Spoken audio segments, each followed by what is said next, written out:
حسین رضی اللہ تعالی عنہ پر اور کربلا والوں پر جب تلواریں چل رہی تھی، جب پانی روکا گیا تھا، جب ان پر اگر ظلم ہو رہا تھا، اگر وہ حق پر تھے تو پھر وہ کوئی ایسی کرامت دکھا دیتے جس سے یزید تباہ و تاراج ہو جاتا اور 22,000 کا یزیدی لشکر نیست و نابود ہو جاتا۔ تو پھر امام حسین جب حق پر تھے تو انہوں نے ایسی کرامت کیوں نہیں دکھائی؟ یہ سوال پیدا ہوتا ہے۔ اور واقعی طور پہ ہماری بھی عقلوں میں، کیونکہ جب یہ لوگ اتنے شریرانہ مزاج کے ساتھ ایسے سوال کرتے ہیں تو ہمارا بھولا بھالا مسلمان بھی یہ سوچنے پر مجبور ہوتا ہے، واقعی میں بھائی اللہ کے جب یہ ولی ہیں، رسول اللہ صلی اللہ علیہ وسلم کے نواسۂ خاص ہیں، مقرب خدا ہیں، محبوب خدا ہیں، تو پھر ان کے پاس جب کرامات تھی تو پھر یہ کسی کرامت کے ذریعے سے انہوں نے یزید کا مقابلہ کیوں نہیں کیا؟ کوئی ایسی کرامت دکھا دیتے، یزید پاش ہو جاتا، نیست و نابود ہو جاتا، ہلاک ہو جاتا، برباد ہو جاتا، یا کوئی ایسا وظیفہ پڑھ دیتے جس کی وجہ سے یزیدی لشکر تباہ و تاراج ہو جاتا۔ تو ہمارے بھی بھولے بھالے مسلمان بھائی ان باتوں کو سنتے ہیں اور ان باتوں پر بغیر کوئی غور کیے کہ دشمن کے مکر و فریب اور اس کی چال میں پھنس جاتے ہیں۔ اب آئیے میں آپ کو سمجھاتا ہوں واقعہ کربلا میں امام حسین کی کرامت کیا ہے اور امام حسین نے یزید کو پاش کیوں نہیں کیا۔ غور کیجئے گا۔ پہلی بات یہ اچھی طرح یاد رکھ لیں، کرامت صرف اس چیز کا نام نہیں ہے کہ ابر نظر نہ آئے اور پانی بلا لیا جائے، صرف اس کو کرامت نہیں کہتے۔ یاد رکھیے گا، صرف اس کو کرامت نہیں کہتے ہیں۔ جہاں پر دور دور تک پانی نظر نہ آ رہا ہو، پیر سے ٹھوکر مارے اور زمین سے پانی نکال دے، صرف اسی کو کرامت نہیں کہتے ہیں۔ اگرچہ کہ کرامت ہے مگر صرف یہی کرامت ہے، اس کے علاوہ کوئی اور کرامت نہیں ہے، یہ بات غلط ہے، یہ جہالت ہے اگر کوئی ایسا سمجھتا ہے۔ آپ ذرا غور کیجئے گا، دور دور تک دشمن نظر آ رہا ہے، کوئی ایسا وظیفہ پڑھ دے کہ گرد و غبار اڑے اور دشمن کی آنکھوں میں جا کر پڑ جائے، دشمن ہلاک و برباد نیست و نابود ہو جائے، صرف اسی کا نام کرامت نہیں ہے۔ بہت بڑی بات سمجھا رہا ہوں، غور سے سنیے گا۔ صرف اسی کا نام کرامت نہیں ہے کہ آپ کا دشمن آپ کو زیر کرنا چاہتا ہے، آپ کا دشمن آپ سے مقابلہ کرنا چاہتا ہے اور آپ جو ہے اپنے دشمن کو زیر کر دے اور وہاں سے آپ سلامتی کے ساتھ نکل کر گزر جائیں، صرف اسی کا نام کرامت نہیں ہے۔ خدائے رب ذوالجلال کی قسم، میدان کربلا میں امام حسین جو کھڑے ہوئے تھے، آپ کی آنکھوں کے سامنے ایک ایک کر کے 72 لاشیں لائے گئے۔ معصوم علی اصغر کا جنازہ آیا، حضرت سیدنا علی اکبر کا جنازہ آیا، مظلومین خواتین کو آپ دیکھتے رہے۔ ذرا یاد کریے گا کہ امام حسین پر یہ وقت گزر رہا ہے، امام حسین پر یہ تکلیف گزر رہی ہے، مگر امام حسین کی زبان پر نہ شکوہ آ رہا ہے، نہ شکایت آ رہی ہے، نہ صبر ٹوٹ رہا ہے، نہ ماتھے پر جو ہے کوئی لکیر آ رہی ہے، نہ امام حسین کے زبان پر کسی قسم کا شکوہ ہے۔ تو ذرا غور کیجئے گا، ہم نے پوچھا اے حسین، آپ کرامت دکھا سکتے ہیں لیکن آپ یہاں پر صبر کرتے نظر آ رہے ہیں، شاکر نظر آ رہے ہیں، مظلوم نظر آ رہے ہیں، صابر نظر آ رہے ہیں، بات کیا ہے؟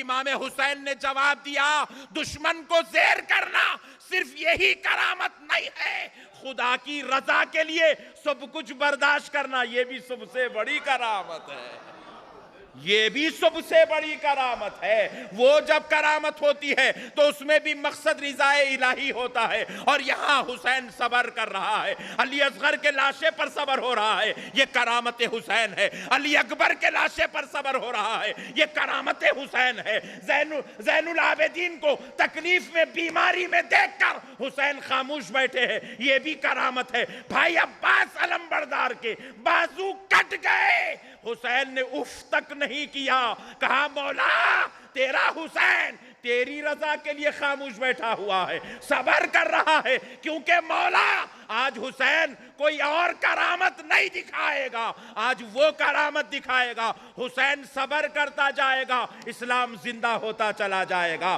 حسین شکر کرتا جائے گا، ظالم تباہ ہوتا چلا جائے گا۔ حسین تیری رضا کے لیے مولا آج صبر کرتا جائے گا، اور تیرے دین کو زندگی نصیب ہوتی چلی جائے گی۔ صرف وہاں سے بچ کے نکلنا کرامت نہیں تھی، صبر کر کے قیامت تک کے لیے اسلام کو بچا لینا یہ سب سے بڑی کرامت تھی۔ امام حسین کرامت ہی تو تھی کہ امام حسین صبر و شکر کا مرکز بنے رہے، صبر و شکر کا پیکر بنے رہے۔ ورنہ آپ بتائیے، آپ یہاں اتنے لوگ بیٹھے ہیں، سینکڑوں کی تعداد میں بیٹھے ہیں، آپ باہر نکل جائیں، مسجد کے باہر نکل جائیں، 2 گھنٹے آپ اللہ کے گھر میں بیٹھے رہے، آپ نے دین کی بات بھی سنی، قرآن کی تعلیمات بھی سنی، احادیث مبارکہ بھی سنی، اسلام کا طرز عمل بھی سنا، اخلاق کی بات بھی سنی، تہذیب کی بات بھی سنی، تمدن بھی سنا، کردار مصطفیٰ بھی سنا۔ اتنا سب کچھ سننے کے بعد 2 گھنٹے آپ اللہ کی عبادت میں مشغول رہ کر جب مسجد کے باہر نکلے، ایک شخص آیا بڑے ہی پیارے اور میٹھے انداز میں آپ کو ایک گالی دے دیا، ایک گالی دیا، 2 گھنٹے کا آپ کے دل پر، قلب پر روحانی اثر ہے، آپ 5 منٹ برداشت کرتے رہے، پھر اس نے گالی دی، آپ اور برداشت کرے، پھر اس نے گالی دی، آپ اور برداشت کرے، اب اس کے بعد بولے اب گالی دیں گا، مار کے منہ پھوڑ دیتا ہوں۔ بھائی برداشت کی بھی ایک حد ہوتی ہے، صبر کی بھی ایک حد ہوتی ہے۔ میرے بھائی آپ یہاں صبر نہیں کر سک رہے ہیں، کیوں؟ صرف گالی پر صبر نہیں کر سک رہے ہیں، اس لیے نہیں کر سک رہے ہیں کیونکہ آپ کے برداشت کا مادہ ختم ہو گیا، مگر امام حسین کے برداشت کا مادہ کیا تھا ہوگا؟ اللہ اللہ، میرے پیارے امام حسین کے 6 مہینے کے بیٹے کا لاش آ رہا ہے، مگر دیکھنے والے امام حسین کو دیکھ رہے ہیں۔ شاید حسین کا صبر اب ختم ہو جائے گا، حسین کا شکرانہ اب ختم ہو جائے گا۔ جیسے ہی ننھے علی اصغر کا لاشا دیکھا، حسین نے اپنے رب کے دربار میں کہا، اے اللہ، اگر ایک علی اصغر کے دینے سے تو خوش ہوتا ہے تو تیری رضا کے لیے ایسے 1000 علی اصغر حسین تیری راہ میں پیش کرنے کو تیار ہے۔ اللہ اکبر، اللہ اکبر۔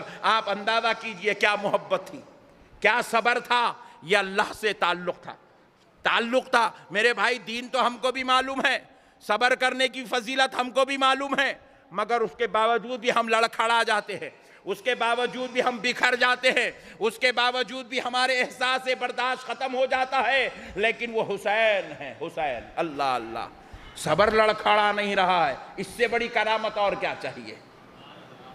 نہ صبر میں کوئی لڑکھڑاہٹ آئی، نہ شکر گزاری میں کوئی کمی آئی، ہر لاشے پر شکر ادا کر رہے، اے اللہ تیرا شکر ہے تو نے میرے علی اکبر کو بھی قبول کر لیا، اے اللہ تیرا شکر ہے تو نے میرے اون و محمد کو بھی قبول کر لیا، اے اللہ تیرا شکر ہے تو نے میرے بھائی عباس کو بھی قبول کر لیا، اے اللہ تیرا شکر ہے تو نے میرے بھائی ابو بکر اور محمد کو بھی قبول کر لیا، اے اللہ تیرا شکر ہے تو نے میرے بھائی عبداللہ کو بھی قبول کر لیا، اے اللہ تیرا شکر ہے۔ ہر بات پر شکر ادا کر رہے ہیں، ہر بات پر شکر ادا کر رہے ہیں۔ ذرا غور کیجئے گا، مسلم بن عقیل اپنے بھائی کے بچوں کے لاشوں کی خبر ملی، حسین نے شکر ادا کیا۔ حضرت مسلم بن عقیل کی خبر ملی، حضرت حسین نے صبر کیا، نہ صرف صبر کیا بلکہ اللہ کا شکر ادا کیا۔ یہ جو شکر کی کیفیت ہے، خدا کی قسم یہ اس وقت تک چلتی رہی جب تنہا حسین رہ گئے، سب جام شہادت نوش کر گئے، دیکھنے والی آنکھوں نے دیکھا شاید حسین اب ہتھیار ڈال دے گا، اب ہاتھ ملا لے گا، اب حسین اپنی جو ہے شکر شکرانہ مزاج سے مکر جائیں گے، صابرانہ کیفیت سے بدل جائیں گے، مگر حسین نے نہیں، نہ تو ظالموں کو خوش ہونے دیا، نہ تو حسین نے ظالموں کو خوش ہونے دیا، نہ تو اپنے صبر کو ٹھکرایا۔ حضرت حسین جب دیکھا کہ سب جام شہادت نوش کر گئے ہیں، تنہا حسین بچا ہے، حسین خیمے میں تشریف لے گئے، بہن زینب سے کہنے لگے، بہن ذرا میرا امام شریف لے آؤ۔ وہ کون سا امامہ؟ جو کبھی رسول اللہ پہنا کرتے تھے۔ اللہ اکبر کبیرہ۔ کہا بہن میری تلوار لے آؤ۔ وہ کون سی تلوار؟ جو کبھی ذوالفقار علی کہلایا کرتی تھی، جسے علی استعمال کرتے تھے، وہ تلوار ذوالفقاری لے لی۔ کہا بہن ذرا میرا پٹا لے آؤ، کمر بند لے آؤ۔ پوچھا وہ کون سا کمر بند ہے؟ جواب ملا یہ وہ کمر بند ہے جو کبھی امام حسن باندھا کرتے تھے۔ کہا بہن ذرا میرے گھوڑے کو تیار، کہے کیا دیکھ لو وہ کون سا گھوڑا جس کو ذوالجناح کہا جاتا ہے۔ حسین آئے، اپنے گھوڑے پر بیٹھے، اب صبر و شکر کی منزل دیکھو۔ حضرت سکینہ آئی، حضرت امام حسین کے قدوم اطہر کو لپٹ گئی۔ کہا بابا بھائی گیا واپس نہیں آیا، چچا گئے واپس نہیں آئے، بابا آپ نہ جاؤ، کم سے کم آپ تو ہمارے ساتھ رہ جاؤ۔ بابا اگر آپ جاؤ گے ہمارا کیا ہوگا؟ ہمارا پرسان حال کون ہوگا؟ ہمارا مددگار کون ہوگا؟ ہمیں دیکھنے والا کون ہوگا؟ بابا آپ نہ جاؤ۔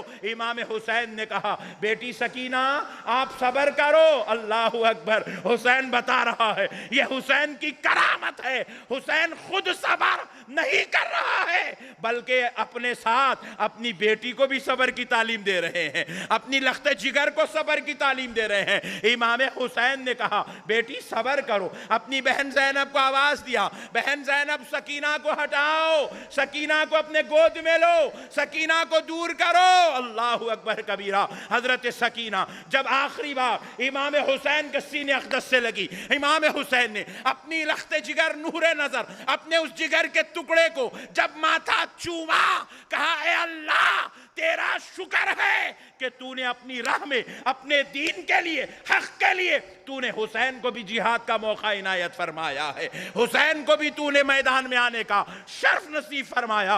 امام حسین ایسے وقت بھی صبر و شکر کر کے بتا رہے ہیں دنیا والوں زمین سے پانی نکالنا ہی کرامت نہیں، بلکہ اپنے قدموں کے نیچے سمندر رکھنے کے بعد اللہ کی رضا کے لیے، حق کے لیے لڑ کے گزر جانا، یہ سب سے بڑی کرامت ہے، یہ سب سے بڑی کرامت ہے، یہ سب سے بڑی کرامت ہے۔ جاہل قوم سمجھی نہیں، جاہل قوم سمجھی نہیں، سوال کرتی ہے امام حسین کرامت کہیں کو نہیں دکھائے۔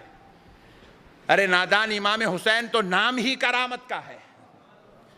امام حسین کہتے ہی اس کو ہیں جن کے گردن مبارکہ جب کٹ جائے، ملعون شمر جن کی گردن مبارکہ کو تن سے جدا کر دیا، جب وہ ملعونین کا قافلہ اپنی تلواروں پر خاندان نبوت کے مقدس شہزادوں کے سروں کو رکھے جا رہے تھے، سرکار امام حسین کا سر اقدس ابن زیاد ملعون کی تلوار پر لٹکا ہوا ہے، سر مبارک تلوار پر ہے، قافلہ گزر رہا ہے، ایک قرآن کا پڑھنے والا اپنے گھر میں بیٹھ کر قرآن کی آیت تلاوت کر رہا ہے، اور اس وقت قرآن کی آیت غلط تلاوت کر رہا تھا، سر حسین تلوار سے پلٹا، اس خاری سے مخاطب ہو کر کہنے لگا اے پڑھنے والے، تو میرے نانا کے اوپر نازل ہونے والے قرآن کی تلاوت غلط کر رہا ہے، یہ آیت یوں نہیں ہے، یوں ہے، کہتے ہوئے امام حسین کا سر اقدس تلوار پر قرآن کی تلاوت کر رہا ہے۔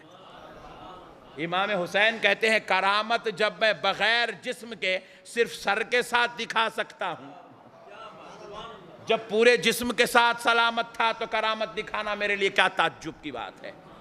کہا میں جو صابر بن کر کھڑا رہا، صبر کا مرکز و پیکر رہا، شکر کا میں جو مصمم ارادہ کیا ہوا تھا، وہی میری سب سے بڑی کرامت تھی۔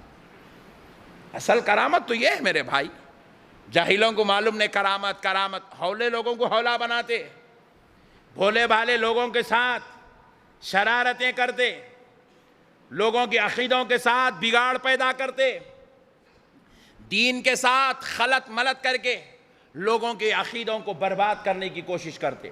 لہذا اے مسلمان بھائیوں، اللہ اور اس کے رسول کا واسطہ، دین کی بات آئے جاہلوں سے کبھی نہ سننا. سنیں گے؟ جاہلوں سے کبھی نہ سننا. ہر داڑھی چھوڑنے والا عالم نہیں ہوتا، ہر ٹوپی پہننے والا عالم دین نہیں ہوتا، ہر کرتا پیجامہ پہننے والا عالم نہیں ہوتا. جو تمہیں بلا بلا کر دین کی بات سنائے، پہلے اس کا شجرہ کھنگال لو، یہ جاہل ہے یا عالم ہے، یہ علم والا ہے یا جہل والا ہے. جب آپ کو پتا چلے یہ جاہل ہے، ٹھوکر مار کے ہکال دو. جاہلوں سے دین کی بات مت سنو، کسی ایڈوکیٹ سے دین کی بات مت سنو، کسی انجینئر سے دین کی بات مت سنو، کسی ڈاکٹر سے دین کی بات مت سنو. ڈاکٹر سے سننا ہو تو بیماری سے متعلق مسئلے پوچھو. اگر کسی ڈاکٹر سے آپ کو کچھ سننا، اگر کسی وکیل سے آپ کو کچھ سننا ہے، عدالت سے متعلق مسئلے پوچھو. اگر کسی آپ کو انجینئر سے کچھ پوچھنا ہے، تعمیرات کے تعلق سے اس سے سوال کرو. مگر پیارے بزرگوں اور دوستو، دین کا سوال ان سے مت کرو، کیونکہ یہ اپنے فن میں ماہر ہو سکتے ہیں، اپنے فن میں قابل ہو سکتے ہیں، مگر دین کے معاملے میں یہ جاہل ہیں، انہیں دین کا مسئلہ نہیں معلوم ہے. اس لیے افسوس کی بات ہے، آج لوگوں کو سستی شہرت کا بخار چڑھ گیا.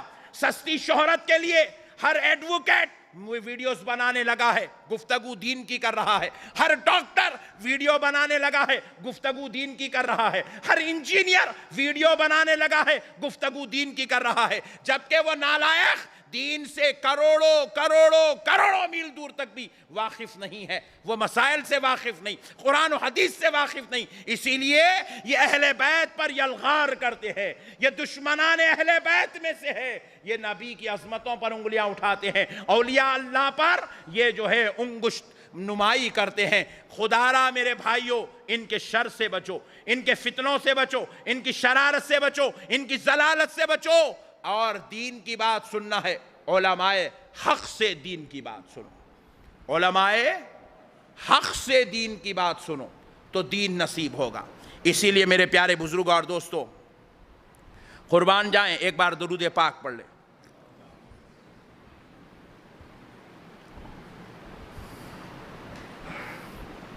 ایک آدمی، آپ بھی دیکھتے ہیں دنیا میں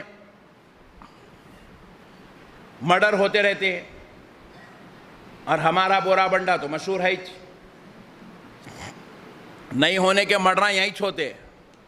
جتنے کامہ نہیں ہونا ہے وہ پورے کامہ ہمارے علاقے میں ہوتے. پیارے بزرگوں اور دوست، آپ نے محسوس کیا ہوگا، ایک آدمی کو مرڈر کرنے کے لیے آپ ذرا غور کیجئے گا، کتنے مار مارے تو آدمی مرتا. راڈ لے کے 2 مارو، سیدھا انا للہ و انا الیہ راجعون کی منزل کو طے کر لیتا انہیں. کیا بولتے بھائی؟ تلوار لے کے 2 مار مارو، قصہ ختم. خنجر لے کے 6-8 مار مارو، قصہ ختم. بہت زبردست پہلوان ہے، بہت ہی لہیم شہیم ہٹا کٹا پہلوان، زبردست دنگل کا ہے پٹھا، اس کو 10 چھرے مارے تو مر جاتا انہیں. نہیں، اب کوئی آدمی ہاتھوں پہ پیروں پہ 25-30 مار رہا، مرا نہیں بولے تو میں بولا صحیح جگہ پہ لگی نہیں. بات سمجھ رہے ہیں آپ؟ صحیح جگہ پہ 4 مار مارے تو قصہ ختم، کہانی خلاص ہو جاتی. بات نہیں آئی سمجھ میں؟ بولو جی، آئی سمجھ گئے. امام حسین کے جسم اقدس پہ جو تیر اور تلوار لگے ہوئے تھے، وہ میدان جنگ تھا. وہ تیر اور تلوار کے جو زخم تھے، جب امام حسین کا لاش مبارکہ رکھا گیا، جب ان تلواروں کے تیروں کے زخموں کو دیکھا، 700 تیر اور تلوار کے زخم لگے ہوئے تھے. اللہ اکبر، 700. اس کے باوجود بھی امام حسین کا جسم اقدس گھوڑے سے نہیں گرا. اللہ اکبر، سبحان اللہ، سبحان اللہ. لوگ پوچھتے ہیں حسین کی کرامت کیا تھی؟ بد جانور، تو نے حسین کو حسینی نظر سے نہیں دیکھا ہے، تو نے شیطانی نظر سے دیکھا، اس لیے تجھے حسین نظر نہیں آیا۔ کوئی ایسا آج تک لا کے تو دے دے 1400 سال کی تاریخ میں جس کے جسم پہ 700 تیر و تلوار کے زخم لگے ہوئے، تیریں جسم میں دھسی ہوئی ہے، آر پار ہو گئی، ادھر سے تیر دھس کے ادھر سے نکل گئی، ادھر سے تیر لگی تو ادھر سے نکل گئی، خنجر پورے آر پار ہو گئے، تلواروں کے زخم سے جسم پورا چھنی چھنی ہو گیا، پھر بھی حسین کا جسم اقدس دشمنان خدا سے مقابلہ کر رہا ہے۔ ہائے ہائے ہائے ہائے، اس سے بڑی کرامت اور کیا چاہیے؟ اس سے بڑی کرامت اور کیا چاہیے؟ نہ حسین کے استقامت میں فرق آیا، نہ حسین کے صبر میں فرق آیا، نہ حسین کے شکرانے میں فرق آیا۔ کہا اے اللہ میں اس وقت تک لڑتا رہوں گا جب تک تیرے دشمنوں کو نیست و نابود نہ کر دوں۔ محبت الہی کا عالم دیکھیے، اللہ سے محبت، یہ کون سی چیز ہے جو اتنے زخموں کے بعد بھی حسین کو گھوڑے پر بٹھا رہی ہے اور دشمن سے لڑا رہی ہے؟ تو جواب ملا، یہ حکومت کی محبت نہیں تھی، یہ سلطنت کا پیار نہیں تھا، یہ کرسی کی چاہت نہیں تھی۔ اتنے زخموں کے بعد بھی حسین لڑ رہے تھے تو خدا کی قسم یہ اس کے خدا سے محبت تھی تو جو حسین کو لڑنے پر آمادہ کر رہی تھی، اللہ سے محبت تھی۔ حسین اپنے رب سے پیار کرتا تھا، امام حسین اپنے رب سے پیار کرتے تھے، اس لیے محبت خدا ان کو لڑنے پر، دشمنوں کے سامنے ڈٹے رہنے پر آمادہ کر رہی تھی۔ اللہ اکبر کبیرہ۔ ذرا غور کیجئے گا دوستو، لوگ کہتے ہیں حسین نے کرامت کیوں نہیں دکھائی؟ تو نے حسین کو غلام بن کے نہیں دیکھا، اس لیے تجھے کرامت نظر نہیں آئی۔ پھر اس کے بعد دیکھو، آپ بھی انسان ہیں، میں بھی انسان ہوں، تھوڑا سا زخم آ جائے تو ہم کو اللہ تیرا شکر ہے آج موقع مل گیا۔ کس بات کا؟ نماز کو نہیں جانے کا، نماز کو نہیں جانے کا موقع مل گیا۔ تھوڑی سی بیماری آئی، بخار آ گیا، کمزوری آ گئی، 4 دن سے مسجد میں غائب ہے، 5 وقت کا مصلی مسجد کو نہیں آیا، دیگر مصلی اس کی خیریت پوچھ رہے ہیں، بھائی کیا ہوا؟ 4 دن سے مسجد میں نظر نہیں آ رہے ہو؟ بولے بخار آیا، کمزوری ہو گئی، چل نہیں سک رہا ہوں۔ اللہ اکبر، مسجد سے دور ہو گئے، مسجد سے دور ہو گئے۔ یہ انسانی تقاضا ہے، یہ بشری تقاضا ہے، لیکن ذرا غور کرو، 700 جسم پر 700 زخم ہیں تلوار اور تیر کے۔ وقت ظہر آیا، وقت نماز آیا، حسین نے گھوڑے پر بیٹھے بیٹھے کہہ دیا اللہ اکبر۔ آئے آئے آئے آئے، اتنے زخموں میں بھی آپ نے نماز نہ چھوڑی، بتاؤ اس سے بڑی کرامت اور کیا چاہیے؟ آئے آئے آئے، یہ ہے امام حسین۔ امام حسین کو کسی نے جنگ میں تلوار چلاتے ہوئے قتل نہیں کیا۔ حسین جب گھوڑے پر تھے تو آپ نے تکبیر باندھی، حسین گھوڑے سے نیچے اترے، آپ کا رکوع تھا، آپ نے زمین پر سجدہ کیا۔ جیسے ہی حسین سجدے میں گئے تو ان بدبختوں، ظالموں، بزدلوں کو ہمت آئی کہ حسین اب سجدے میں ہیں، اب ہمیں حسین سے مقابلہ کرنے میں کوئی ٹینشن نہیں۔ امام حسین کے بالکل قریب ہوئے، آپ کے پیٹھ پر بیٹھ گئے، پیٹھ پر۔ حسین سجدے کی حالت میں ہیں، یہ پیٹھ پر بیٹھ گئے۔ امام حسین کے جسم اقدس گردن مبارکہ پر خنجر چلانے لگے۔ حسین کا گلا گلے سے نہیں کاٹا گیا، گردن سے کاٹا گیا۔ اللہ اکبر، کیونکہ گلا گلے سے کاٹنے کی ہمت بھی کسی کے پاس نہیں تھی۔ امام حسین سجدے میں تھے، اس وقت آپ کے جسم اقدس کو تن سے جدا کیا گیا۔ ایسے وقت میں بھی، ایسے حالات میں بھی، ان سچویشنز میں بھی نماز نہ چھوڑنا، بتاؤ اس سے بڑی کرامت اور کیا چاہیے؟ دشمن سامنے ہے، جسم پر تیر لگے ہوئے ہیں، گھوڑا مکمل زخمی ہو گیا، آپ مکمل طور پر جو ہے تیروں سے چھنی ہو گئے، ایسے وقت میں بھی نماز پڑھ رہے ہیں جب تیر آپ کو جھکنے نہیں دے رہی ہے، سجدہ کرنے نہیں دے رہی ہے، جسم سے جسم ملا، تیریں اندر باہر ہو رہی ہے، اس حال میں بھی آپ نماز پڑھ رہے ہیں۔ امام حسین نے بتایا دیکھنا ہو تو دیکھ لو دنیا والو، کرامت اس کو کہتے ہیں۔ میرے پیارے بزرگوں اور دوستو، لوگ کہتے حسین نے کرامت کیوں نہیں دکھائی؟ حسین کا صبر سب سے بڑی کرامت، امام حسین کا شکر سب سے بڑی کرامت، امام حسین کا تعلق باللہ سب سے بڑی کرامت ہے، امام حسین کو اپنے رب سے جو محبت تھی وہ سب سے بڑی کرامت ہے۔ اس کو سمجھنے کی ضرورت ہے، جاہل قوم اس کو نہیں سمجھی، اس لیے بزرگوں پر اعتراض کر کے لوگوں کے عقیدوں کو، ذہنوں کو خراب کر دی ہے۔ میں آپ کو بار بار چھوٹے بچوں کی طرح سمجھا رہا ہوں، اللہ اور اس کے رسول کا واسطہ ان کی باتوں میں آ کر اپنی آخرت کو برباد نہ کرنا، امام حسین سے غداری نہ کرنا، امام حسین کے باغی نہ بننا، امام حسین کے تعلق سے بد کلامی نہ کرنا، امام حسین کے اور اہل بیت کے تعلق سے غلط سوچ نہ رکھنا، امام حسین اور اہل بیت کے تعلق سے غلط خیال تک اپنے ذہن میں نہ آنے دینا۔ آپ پوچھیں کیوں؟ حدیث شریف ہے، نبی مکرم صلی اللہ علیہ وسلم ارشاد فرماتے ہیں، آمنہ کے لال نے ارشاد فرمایا، نبیوں کے سلطان نے ارشاد فرمایا، انا، حضور کہتے ہیں میں، انا، حضور کہتے ہیں میں، علی، فاطمہ، حسن و حسین، حضور نے کہا میں، علی، فاطمہ، حسن اور حسین، ومن احبنا، اور ہم سے محبت کرنے والے، مجتمعون یوم القیامہ، قیامت کے دن ایک جگہ جمع ہو جائیں گے۔ سبحان اللہ، زور سے بولو، زور سے بولو، قیامت کے دن ایک جگہ جمع ہو جائیں گے۔ شرط لگائی حضور، کون؟ ہم سے محبت کرنے والے، اعتراض کرنے والے نہیں، اعتراض کرنے والے۔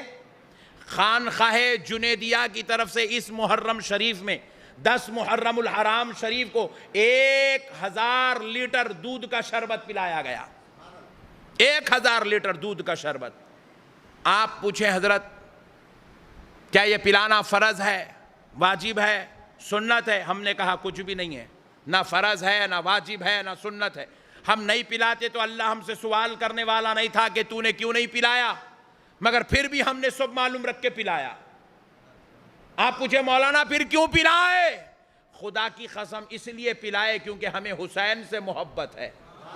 ہم دنیا میں یہ بتانا چاہتے ہیں، اے اللہ ہم پانی روکنے والوں میں سے نہیں ہیں، ہم شربت پلانے والوں میں سے ہیں۔ وہ کوئی اور ہے جو پانی روکتا ہے، ہم وہ ہیں جو حسین کی محبت میں شربت پلاتے ہیں۔ پیارے بزرگ اور دوستو، حضور کہتے ہیں ومن احبنا، اور ہم سے محبت کرنے والے، ہم سے، زور سے بولو، محبت کرنے والے، مجتمعون یوم القیام، قیامت کے دن ایک جگہ جمع ہو جائیں گے۔ بزم محشر کا عالم کچھ اور ہوگا، نفسا نفسی کا عالم ہوگا، لوگ شفاعت کے لیے انبیاء کے پاس جائیں گے، حضرت آدم کہیں گے اذهبوا الی غیری، حضرت ابراہیم کہیں گے اذهبوا الی غیری، حضرت موسیٰ کہیں گے اذهبوا الی غیری، حضرت عیسیٰ کہیں گے اذهبوا الی غیری، اور آمنہ کا لال کہہ رہا ہے ہم محبت کرنے والوں کے ساتھ ایک جگہ جمع ہو جائیں گے، ہم محبت کرنے والوں کے ساتھ ایک جگہ جمع ہو جائیں گے۔ سارے لوگ میدان محشر میں پریشان حال ہوں گے۔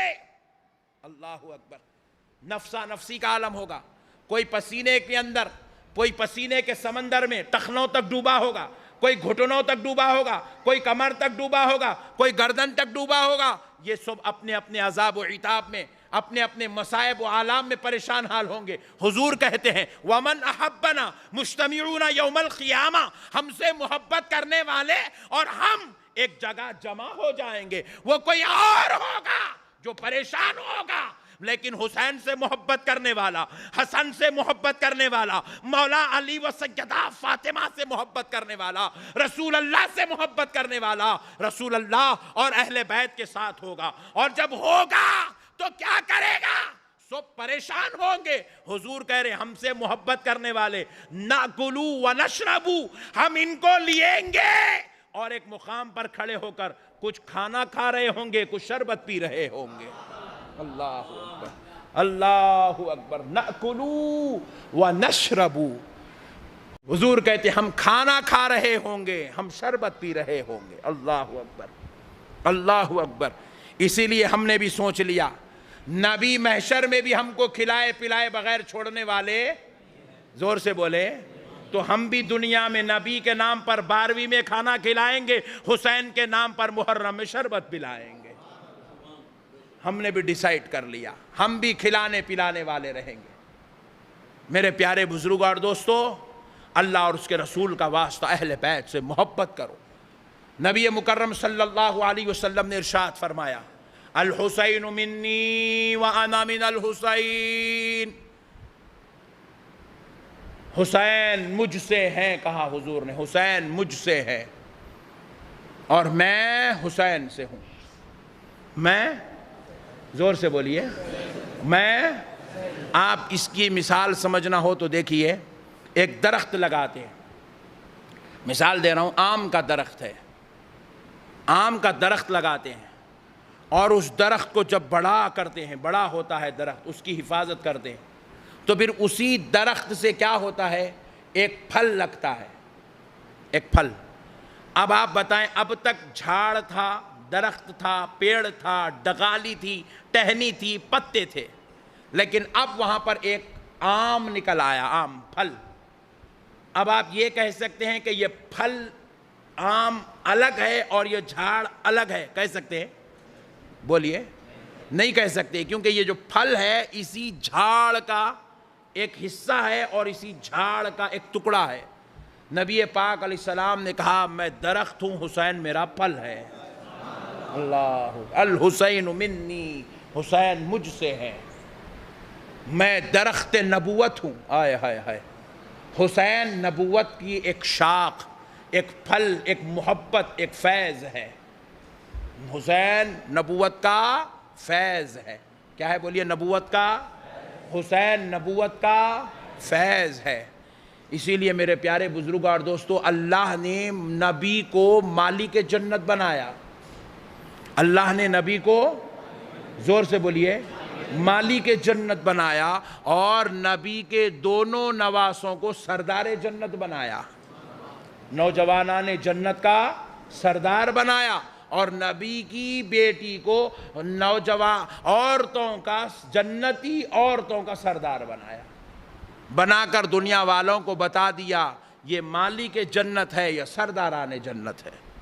ان کو بنایا گیا ہی ہے جنت کے لیے.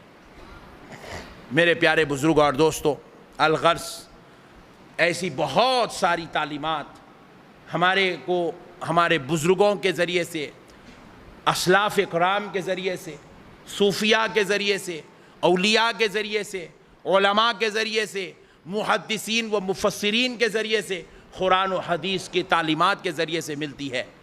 ہمیں اس پر گامزن ہونا چاہیے، ان طریقوں کو اختیار کرنا چاہیے، بدعقیدگی سے توبہ و استغفار کرنا چاہیے، گمراہیوں سے بچنا چاہیے. آپ جتنی محبت کریں گے اتنے سرفراز ہوتے جائیں گے، اور جتنی بغاوت کریں گے، بغض رکھیں گے، عداوت رکھیں گے، ذلیل و رسوا ہوتے جائیں گے، دنیا اور آخرت میں بھی ذلیل و رسوا. آپ بتائیے یزید ذلیل اور رسوا کیوں ہوا؟ اس لیے ہوا کیونکہ وہ باغی تھا. شمر ذلیل و رسوا کیوں ہوا؟ اس لیے رسوا ہوا کیونکہ وہ باغی تھا. میں آپ کو بتاؤں، تاریخ اٹھا کر آپ دیکھ لیں، یزید کون ہے جو ذلیل و رسوا ہوا؟ صحابی رسول کا بیٹا، صحابی رسول کا پوترا، پھر بھی ذلیل و رسوا ہوا.